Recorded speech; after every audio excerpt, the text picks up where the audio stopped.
You keep talking about burning the rainforest. Have you done a lot of research showing burning of the rainforest? Yeah, a lot of the research that I did was talking about burning the rainforest and how they are burning the rainforest. And the purpose of burning it is for what? You know, that's a good question. I don't know exactly why they're burning it, but I can imagine they would burn it and then they would take one of those, what's the word for it? Contractors and just Bulldozer. Bulldozer, Yeah. yeah. And just take all of the trees away. Okay, so if I told you all of that's BS, and that's not what's really happening, Really? the real story is that they're pulling millions of trees a day out of the rainforest, literally. And I could show you footage that the burning is going on is only when they are plowing up the stumps and the roots to burn off the residue so they can Oh, that makes sense. start new crops. But the real thing is the palm oil, the teak wood, all of the stuff like that. Baboons' teeth. That's why baboons are nearly extinct. They're being overhunted Are you serious? for their teeth and other body parts, yeah. The rhinoceros for the tusks, that's why there's only one left. Because, you know, it's more important to have your tusk when you live here. How do you feel about all of that? Now that you know that it's not about just burning, it's about pilfering and raping the rainforest. So I do have a question. When you say that they're chopping down the trees and they're taking the teeth, what exactly are the teeth used for? Teak wood. Oh, teak wood. Teak wood, palm oil, Oh. making cabinets, chairs, furniture, houses. People in China want the I got expensive you. teak wood. Mm, It's all about my chair is more important than your air. right. Exactly. Do not trade the chair for the air. I think that's crazy. There are other alternatives in creating furniture than fancy teak wood. I mean, that teak wood is helping you breathe. So you don't want to sit on it because once it's made into a chair, that's not going to help you breathe anymore. And so you shouldn't destroy rainforest trees for the products. You should just let them be so everyone can breathe and be alive. Don't chop trees down for that. Do you like mocha, I do. chai? Yes. Where does that come from? The rainforest. So you can have your chai, does that Yeah. mean we rip up the rainforest? Which is more important, the air or the chai? The air. I can live without my chai tea. I mean, coffee comes from the rainforest too, but you don't have to destroy plants for coffee. And mocha is made from coffee. But yeah, you can live without your chai. I'm sure there's some other thing that can be created to make that flavor. So what's the solution? The solution is to join an environmental awareness group and group up with people. Use a ton of recycled paper products.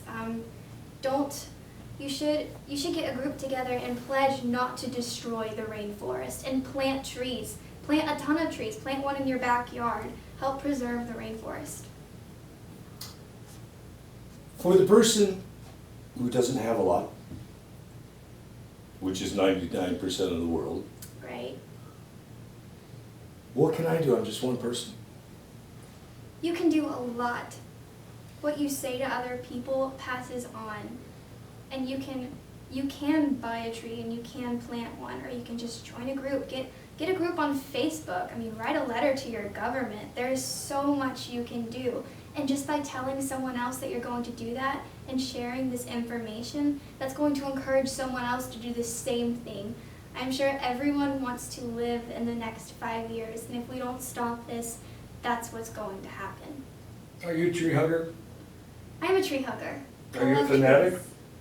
A fanatic? I mean, I'm definitely passionate about the rainforest and the products that it has that helps us, and you know, we can breathe from the rainforest, from every tree in it. And so I think the rainforest is a beautiful place, and that doesn't need to go away. So, even if it's buying a movie ticket or buying a tree or a seed or stopping someone from knocking on a tree, does everyone have a way to help? Everyone definitely has a way to help. Just plant a tree, and you're already helping. So what message do you want to send to big business about their products that people are using that are destroying the earth? You won't have that business in another decade if you don't stop selling the teak wood and a lot of the fancy wood furniture, because everything in the rainforest is going to disappear, and we're not even going to be able to do the things that we're doing now because we won't have the energy resources that we need. If they're true about the meltdown and flooding up to levels of 250 feet above sea level currently, being the new floor for the sea, obviously Los Angeles is gone. What does that do to your future travel and living plans? You can't travel anymore. Okay. Any other thoughts that you would like the world to know about the film, you, the forest, anything we forgot? What's your message? My message is to take care of this world that you live in, because it's been so good to us and we need to give back. Do you have any hard feelings about prior generations setting your generation up for such a possible short life expectancy? I think they were being very selfish and they weren't thinking about it. I mean, that's their kids that are going to live in future generations. And that, I mean, it's very selfish of what they did, and they were not thinking about it, and there was no wisdom in the decision making. But I know that our generation now can do something.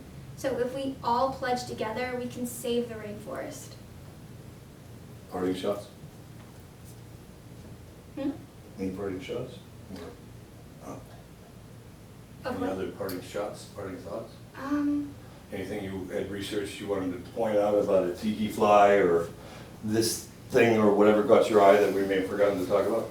a lot of it, well, my mom had breast cancer, and so... Do you want to talk about that? You're more than welcome to. Yeah. Okay. So my mom is a breast cancer survivor, and she would not have made it without the medicine that was provided in the rainforest. So it's not just, saving people, it's saving moms and dads and brothers and family and close friends. And without those resources, my mom would not be alive today. That was your best piece yet. Yeah. That was your best piece yet. I mean, God too, but God provided the resources, So it's just, it's crazy. She went through 8 rounds of chemo, lost her hair. My dad had to shave her head. Then they thought she had lymph node cancer. And so my whole story about coming out here, being an actress, it's kind of like, it wasn't even supposed to happen. Like, I wanted to be an actress. I'm from Alabama. My mom had cancer. And so about 2 years later, they thought that she was going to be okay, and then they told her she had less than a year to live, and she went to all my brother's football and baseball games. So she came out here with me for 3 months just to spend time with me and to see me do what I love. And then we went back to Alabama, and they were like, spend time with Savannah because they're the older brothers and I'm the baby. And so then they're like, oh, well, you don't have less than a year to live. You're actually cancer-free. And she's like, what? And so we already started this thing of me coming out here. And so that's how it all started. That's when I met you? No, You had just started that was coming out around 2009. Okay. Yeah. So it just after we had met. Yeah. You've done that. Wow. I know all this Yeah. part of the story is on that. It's crazy. I haven't really told a lot of people, but How does that feel? well, it's crazy because she never told me she had less than a year to live. So I thought, this whole acting thing was, they were serious about it, but if she were to die, it would have never happened. And God forbid my mom dies, but she lived through it. And then she's like, oh, well, I made a commitment to my daughter that we would do this. And so my parents were supportive. And so then we actually started coming out here, and I got training and everything. And then they saw that I was very passionate about it.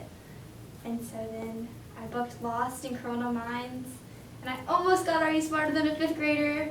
I was in the top 10, and she was crying because she was back home, and she was at another checkup for cancer because she wasn't 5 years cancer-free yet. I think she was like 3 years cancer-free.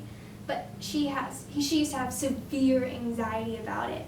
And she was so nervous, and she was happy for me that I got a call back for Are You Smarter Than a 5th Grader. Then she went home, and she thought she wasn't doing well. And my dad was out here with me, and she's like, you just got top she's like, I'm so glad I get to see you do this, you know, because, you know, a mom or a parent always wants to see their kids succeed in life, and, you know, she didn't know she was going to make it, so she was just happy that I was booking things and up to things. Yeah. Hang on 1 second. Dad? Book your head in for a second, please, because I'm not swimming when you're alone anymore. Savannah, take a little step that way. If you could step on camera with Savannah and say that we have your and her consent to use this in all formats into the next 17 generations that may survive on this planet. If they pull their head out of their ass, it would be appreciated. Just rolling so you can see.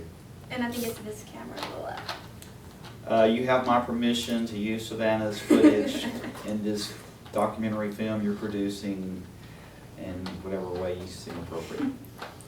And you would be her father, I'm presuming. He has my nose. I'm Well, her I have his father. nose. Are you her daddy or her she daddy? He's my My dad. daddy. Okay, and she loves you. She's Ah, been very yes. clear about No, I'm this. kidding. Yes. She's been very clear. If you want to take a seat, we'll finish up with her. You can Of all my watch it. children, she's one of them. Yeah. That's what he does. All My Children was your television show? Let's see. Okay, a little step back this They way were- and a little step forward, please. So, No, this is yours. no, I'm not sitting at all. Okay. Because getting up and down hurts too much. Then I have to get back up again. Any other personal stories like that you want to share in parting thoughts? Because you really did really good stuff there. Are Oh. there any other Hmm. little miracle stories of those Trying to see. tie-ins to the rainforest and family moments that might make other sense to share or not? I'm not trying to From the invade into a personal research, space. the thing that I really connected with was the cancer. Mhm. But I couldn't really find a whole lot beyond the medicine, which is really important, and the fresh water supply, unless there are any more facts. There are, 40% of the Earth's oxygen comes from the rainforest, Right. minor detail. It's actually higher than 20, you said 20% of the water? Or 1/5. It's actually almost a third of the fresh water on the planet. Oh, Yeah, their numbers were off. what website was that? Yeah, but you know, hey, what's 20% versus 33%? You know, it's just a little more. 13%. Yeah, glass half full or glass flooding all over the place. So the other fact is that on the medicines, of what we know so far, it's about 25 to 30% of all pharmaceuticals and medicine stuff. And we've only tapped into 1% of what's there so far. We don't even know what the other 99% is because we're too busy killing it before we can discover it. So those are the real facts that they haven't let out yet, that we're letting out in this film. So with that information, now what do you want to think about? So I say that if we have only 1% of the rainforest medicines that we've tapped into, the other 99% can cure future disasters and devastations. I mean, look at the swine flu, malaria. I mean, there's so many diseases out there. I had a friend whose mom, there's only 5 diseases. Only 5 women in the world got this one type of cancer, and she died from it because they didn't have a cure. So what if a medicine or a plant in the rainforest had that cure and many other women, more than 5, get it in the future? That you're killing people for selfish reasons because you want a chair made out of mahogany teak wood. Harsh. Sure. But she did. And unfortunately, that's what it's about. People getting chairs and special drapes and, you know, this or that made out of this special thing. There were only so many special things there to begin with. Exactly. So, you know, there were only so many rhinoceros tusks we could take before we got down to the one male left. So, It's crazy that there's only one male left. if we make it beyond this Armageddon that they're talking about, if it's not all real, if we make it beyond it, there's still a lesson to be learned just from the extinction alone. Right. How do you feel about the possibility that the future, if you have children, will be, look at the animals that used to be here, like the dinosaurs? How does that feel? Well, we only know dinosaurs from the bones that we put together. We don't know if it was actually what the dinosaur looked like, which I'm pretty sure. Oh, Oh no. my God. Whoa. I gotta tell you, I've never seen that ever happen before. Really? No, Oh. no, it just all, yeah. It is. Sorry. We can It's fix that. okay. If it weren't for bad luck, ain't no lucky dog. You know that So song. you're saying in 5 years from now, if we don't stop, there's They're no- saying, in the testimony that we got from the ambassador, he said 5 years, 10 tops. It's 5 years to buy a meltdown if we don't stop